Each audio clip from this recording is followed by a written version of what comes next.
Tak disangka, Nabi Ibrahim yang dikenal sebagai kekasih Allah dan sosok yang paling teguh dalam keimanan, ternyata pernah dengan penuh harap memohon ampun untuk ayahnya yang kafir. Namun ada suatu peristiwa mengejutkan yang membuatnya berhenti berdoa dan menyerahkan sepenuhnya keputusan kepada Allah. Apa yang sebenarnya terjadi? Mengapa Nabi Ibrahim alaihissalam akhirnya tidak lagi memohon ampun untuk ayahnya? Kisah penuh hikmah ini akan membuatmu terkejut dan menyadari betapa besar keadilan serta kasih sayang Allah.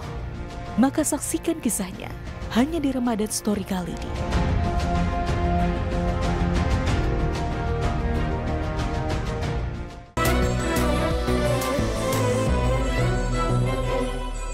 واغفر لأبي إنه كان من الضالين.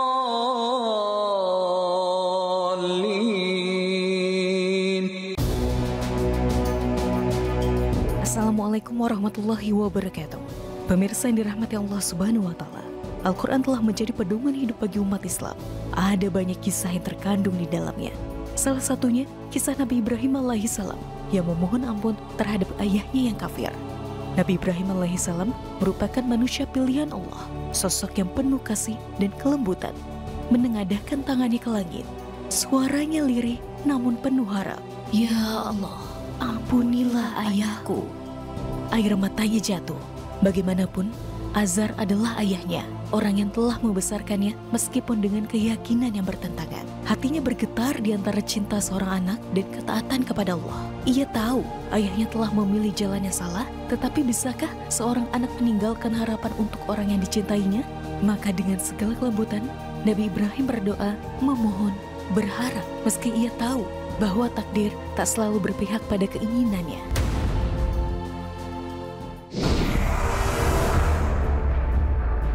Langit malam Babilonia dipenuhi bintang-bintang, namun di bawahnya kegelapan merajalela. Bukan karena matahari telah tenggelam, melainkan karena hati manusia telah lama terhijab oleh kesesatan. Di kota yang megah, dengan istana-istana menjulang, suara-suara nyanyian pemujaan berhala menggema, bercampur dengan aroma dupa yang membakar udara. Di sanalah, di tengah masyarakat yang tenggelam dalam penyembahan patung-patung batu, seorang bayi kecil lahir ke dunia. Ia adalah Ibrahim, anak yang kelak akan mengguncang keyakinan kaumnya dan menantang dogma yang telah diwariskan turun-temurun. Saat itu, Babilonia diperintah oleh seorang raja kejam, Namrud, yang menganggap dirinya sebagai Tuhan. Ia bukan hanya seorang penguasa, tetapi juga seorang tiran yang menuntut rakyatnya untuk tunduk dan menyembahnya. Siapapun yang berani menentang, hanya ada satu hukuman: kematian.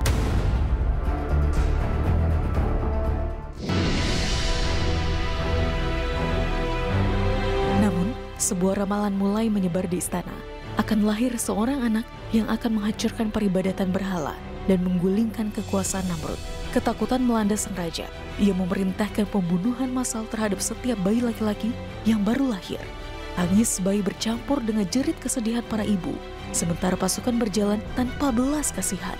Tapi Allah memiliki rencana lain. Ibrahim kecil selamat. Ia tumbuh di tengah masyarakat yang tersesat, di antara orang-orang yang tunduk pada berhala yang mereka buat sendiri. Mata kecilnya menyaksikan orang-orang bersujud kepada batu, pohon, dan bintang di langit. Tapi hatinya terus bertanya, mengapa mereka menyembah sesuatu yang tidak bisa berbicara, melihat, atau menolong mereka? Dari sinilah perjalanan sang nabi dimulai. Seorang anak yang lahir di tengah kegelapan, namun membawa cahaya yang akan menerangi dunia. Akankah ia mampu mengubah keyakinan kaumnya? Ataukah ia justru akan menjadi musuh yang paling dibenci oleh masyarakatnya sendiri? Inilah kisah kelahiran seorang nabi yang ditakdirkan untuk melawan dunia. Suatu hari, dengan hati-hati, Ibrahim bertanya, إذ قال لأبيه يا أبت لم تعبد ما لا يسمع ولا يبصر ولا يغني عنك شيئا. wahai bapakku, mengapa engkau menyembah sesuatu yang tidak mendengar, tidak melihat, dan tidak pula bermanfaat kepadamu sedikit pun? Azar terkejut, matanya menyempit. Lalu dengan suara tegas ia menjawab, anakku, jangan pertanyakan apa yang telah diwariskan oleh leluhur kita. Inilah keyakinan yang harus kau pegang. Namun, Nabi Ibrahim alaihissalam tidak bisa menerima begitu saja. ia melihat bagaimana orang-orang menghabiskan waktu berjam-jam untuk memuja patung-patung itu, meminta perlindungan dan rezeki, padahal mereka sendiri yang membuatnya. Bagaimana bisa benda yang mereka pahat dengan tangan mereka sendiri dianggap sebagai sesuatu yang berkuasa? Azam terdiam, matanya menyempit, mencoba memahami maksud anaknya. Namun, nada suara Ibrahim semakin dalam, dipenuhi kepedihan. Ya abati inni qad ja'ani minal ilmi ma lam ya'tika fattabi'ni ahdika siratan sawiyya. Ya abati la ta'budish syaitan inna الشيطان كان للرحمن عصيا يا أبت إني أخاف أن يمسك عذاب من الرحمن فتكون للشيطان وليا. Wahai Bapakku, sesungguhnya telah datang kepadaku sebagian ilmu yang tidak datang kepadamu. Ikutilah aku, niscaya aku tunjukkan kepadamu jalan yang lurus. Wahai Bapakku, janganlah engkau menyembah setan. Sesungguhnya setan itu sangat durhaka kepada Tuhan yang Maha Pemurah. Wahai Bapakku, sesungguhnya aku takut azab dari Tuhan yang Maha Pemurah menimpamu, sehingga engkau menjadi teman setan. Wajah Azar mulai memerah. Urat-urat di lehernya menegang. Ia, seorang pemahat berhala yang dihormati kaumnya, kini dipertanyakan oleh anaknya sendiri. Suaranya meninggi. Wahai Ibrahim, apakah kamu membenci Tuhan-Tuhanku? Jika kau tidak berhenti mencela Tuhan yang kusembah, aku akan mengusirmu. Jangan pernah kembali ke rumah ini. Hati Ibrahim remuk. Ia tidak hanya berbicara sebagai seorang nabi, tetapi juga sebagai seorang anak yang mencintai ayahnya. Ia ingin menyelamatkan orang yang telah membesarkannya, namun justru mendapatkan penolakan yang menyakitkan. Namun, lihatlah bagaimana Nabi Ibrahim merespon. Tidak ada dendam, tidak ada makian, tidak ada pembangkangan.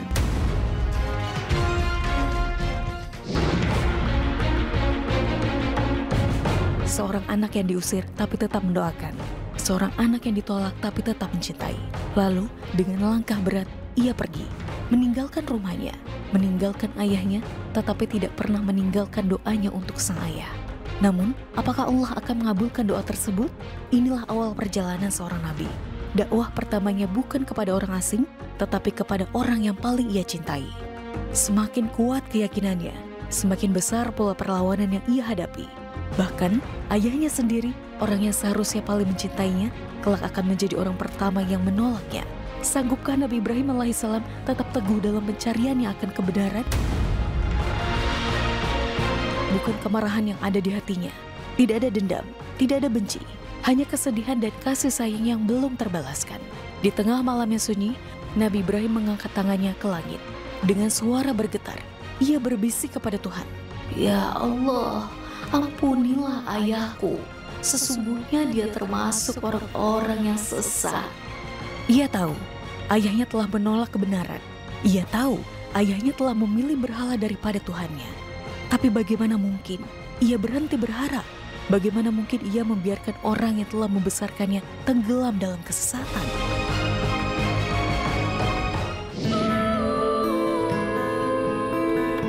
Tangisnya jatuh ke bumi, tapi doanya terangkat ke langit.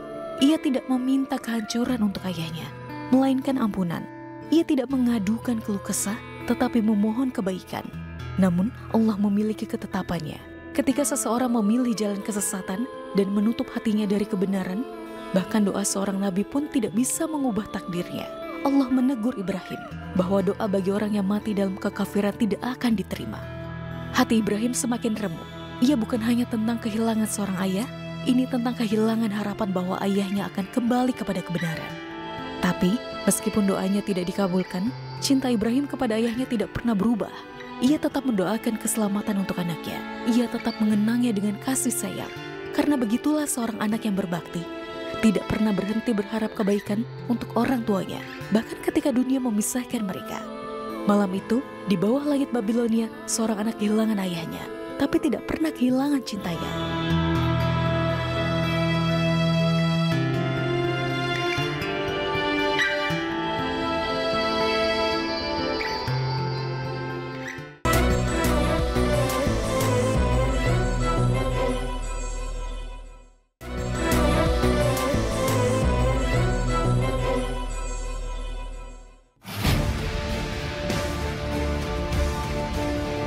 Langit padang masyar membara. Terik matahari begitu dekat, membakar setiap jiwa yang berdiri dalam ketakutan. Manusia menggigil, peluh bercucuran, napas tersengal, menanti keputusan. Tidak ada tempat bersembunyi, tidak ada lagi tipu daya.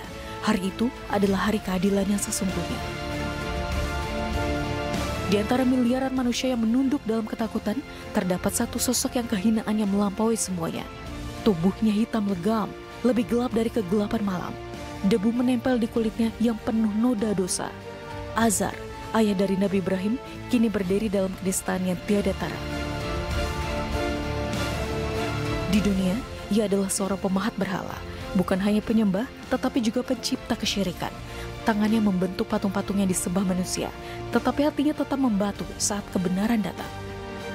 Ketika putranya, Nabi Ibrahim alaihissalam datang dengan cinta dan kelembutan, memohon agar ia meninggalkan berhala-berhala tak bernyawa itu. Azar membalasnya dengan pengusiran dan ancaman.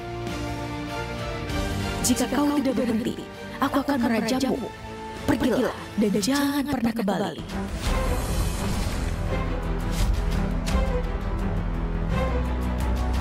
Kata-kata itu menusuk hati Nabi Ibrahim, tetapi ia tetap mendoakan ayahnya. Ia tetap berharap, tetap memohon, tetap mengasihi. Namun Allah Subhanahu wa Ta'ala tetap menetapkan keadilannya. Azar bukan hanya orang kafir, ia adalah musuh Allah.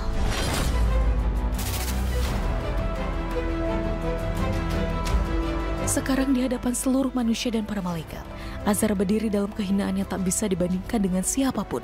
Orang-orang kafir lain mungkin penuh ketakutan, tapi Azar jauh lebih buruk dari mereka semua. Wajahnya bukan hanya hitam, tetapi diselimuti kehancuran. Ia menjadi makhluk yang bahkan tidak lagi dikenali sebagai manusia. Dan di kejauhan, Nabi Ibrahim menyaksikan semuanya. Hati seorang nabi yang penuh kasih itu bergetar. Ia pernah meminta ampun untuk ayahnya. Ia bahkan pernah memohon syafaat untuknya di hari kiamat. Namun Allah berfirman, "Wahai Ibrahim, aku telah mengharamkan syurga bagi orang-orang kafir."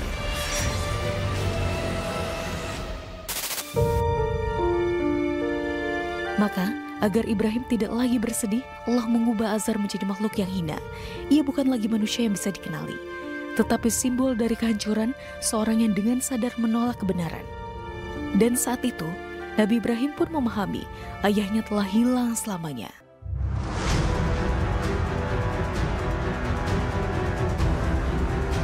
Azar adalah peringatan bagi mereka yang menutup hatinya dari kebenaran. Ia tidak hanya tersesat, tetapi juga menyesatkan. Ia bukan hanya ingkar, tetapi juga menantang kebenaran. Dan bagi musuh Allah, kehinaan mereka bukan hanya di dunia, tetapi juga di akhirat. Tidak ada kehormatan, tidak ada pengampunan, tidak ada harapan. Hanya kegelapan, hanya debu, hanya kehinaan abadi. Seperti Azar, musuh Allah yang menistakan agama Allah Subhanahu wa Ta'ala. Nah pemirsa, lantas apa hikmah dari cerita Ramadan Story kali ini? Mari kita simak penjelasan dari Habib Isa Al-Kaf. Bismillah, alhamdulillah, salatu wassalam ala rasulillah wa ala alihi wa sahbihi wa wala. Assalamualaikum warahmatullahi wabarakatuh. Pemirsa Yunus TV yang dirahmati Allah Subhanahu wa Ta'ala, belajar dari kisah Nabi Allah Ibrahim alaihi salam, belajar bagaimana kesabaran beliau bertahan di tengah ujian dakwahnya, berhadapan dengan keluarganya sendiri, berhadapan dengan masyarakatnya sendiri yang bernafsu untuk membakar dia hidup-hidup. Karena tidak lain dan tidak bukan, Nabi Allah Ibrahim ingin menyelamatkan mereka dari penyembahan kepada kebodohan, penyembahan kepada makhluk yang mereka ciptakan sendiri. Dalam kalimat yang luar biasa lembut disampaikan oleh Nabi Allah Ibrahim, "Ya abati, idh qala li abihi, ya abati lima ta'budu ma la yasma'u wa la yubsiru wa la yughni anka syai'a." Wahai abati, kenapa engkau menyembah sebuah makhluk yang tidak mendengar, tidak melihat, dan sejatinya tidak membawa manfaat apapun terhadap dirimu, tidak membawa kebaikan apapun terhadap dirimu, tidak membawa rezeki apapun terhadap dirimu. Kenapa engkau menyembah sesuatu yang engkau ciptakan sendiri? Apa bukan kebodohan ini namanya? Apa bukan Nabi Ibrahim ingin menyelamatkan mereka dari kesesatan yang mereka lakukan selama ini, dari kesia-siaan ibadah yang mereka lakukan selama ini? Nabi Ibrahim tidak lain dan tidak bukan ingin menyelamatkan mereka dari azab dan murkanya Allah Subhanahu wa taala, sekali lagi dengan cara yang luar biasa lembut. Tapi apa yang diterima oleh Nabi Allah Ibrahim? Apa tanggapan mereka dari niat baik Nabi Allah Ibrahim dengan cara yang luar biasa baik yang dilakukan Nabi Allah Ibrahim, cara yang luar biasa sopan yang dilakukan oleh Nabi Allah Ibrahim?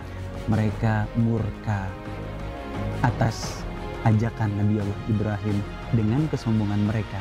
Mereka merasa terhina karena kesombongan yang ada di dalam hatinya, tidak mau dianggap salah oleh keluarganya sendiri yang sejatinya mau menyelamatkan mereka dari kebodohan, yakni menyembah kepada makhluk yang mereka ciptakan sendiri. Para pemirsa yang dirahmati oleh Allah Subhanahu wa taala, apakah Nabi Allah Ibrahim putus asa karena selintas terlihat sia-sia? Yang menolak adalah keluarganya sendiri, yang membantah beliau adalah kaumnya sendiri, seolah-olah beliau berada dalam kesendirian, seolah-olah dakwahnya adalah tidak berhasil. Tapi lihat dampaknya saat ini, beribu-ribu tahun telah terlewati, dan dampak dari dakwah Nabi Allah Ibrahim kita lihat, kita saksikan pada saat ini. Berjuta-juta manusia di setiap zaman mengungkit kisah beliau, mengenang kisah beliau, mengenang perjuangan beliau. Walaupun saat beliau masih hidup, saat beliau masih berdakwah, beliau dalam kesendirian. Tapi setelah beliau meninggal, dampak baiknya kita rasakan sama-sama, dampak baiknya kita kenang sama-sama. Dan semua keimanan yang datang, yang masuk ke dalam hati kita, tidak lain dan tidak bukan pahala jariahnya mengalir kepada beliau. Yakinlah, selama kita dalam perjuangan di jalan Allah, selama kita mencari keridhaan Allah, apapun respon dari makhluk Allah tidak membahayakan kita. Apapun respon dari makhluk Allah tidak harus membantah atau mengurangi semangat kita. Apapun respon dari orang-orang sekitar kita, jangan sampai menghilangkan motivasi kita untuk senantiasa berada di jalan Allah. Karena dampaknya siapa tahu bukan terjadi pada saat ini, dampaknya nanti akan ada di waktu yang terbaik yang Allah tetapkan atas balasan kebaikan yang kita lakukan karena Allah Subhanahu wa taala. Tetap semangat walaupun dalam kesendirian. Wallahu a'lam bishawab.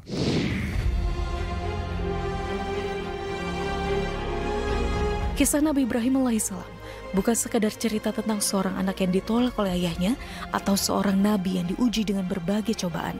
Ini adalah kisah tentang cinta yang tulus, kesabaran yang tanpa batas, dan keimanan yang tidak tergoyahkan. Ibrahim menunjukkan bahwa berbakti kepada orang tua adalah kewajiban. Bahkan ketika mereka menolak kebenaran, ia tetap berbicara dengan lembut kepada ayahnya, tetapi berusaha membimbingnya, tetap mendoakan hingga batas yang diizinkan Allah. Namun, ketika kebenaran harus ditegakkan, ia tidak ragu untuk memilih Allah di atas segalanya. Pada akhirnya, kisah Nabi Ibrahim mengajarkan kita untuk tetap sabar, tetap berharap, tetap berbuat baik, tetapi juga tegas dalam menjaga tauhid. Ketika dunia memaksamu memilih antara manusia dan Allah, pilihlah Allah, sebagaimana Ibrahim telah memilihnya.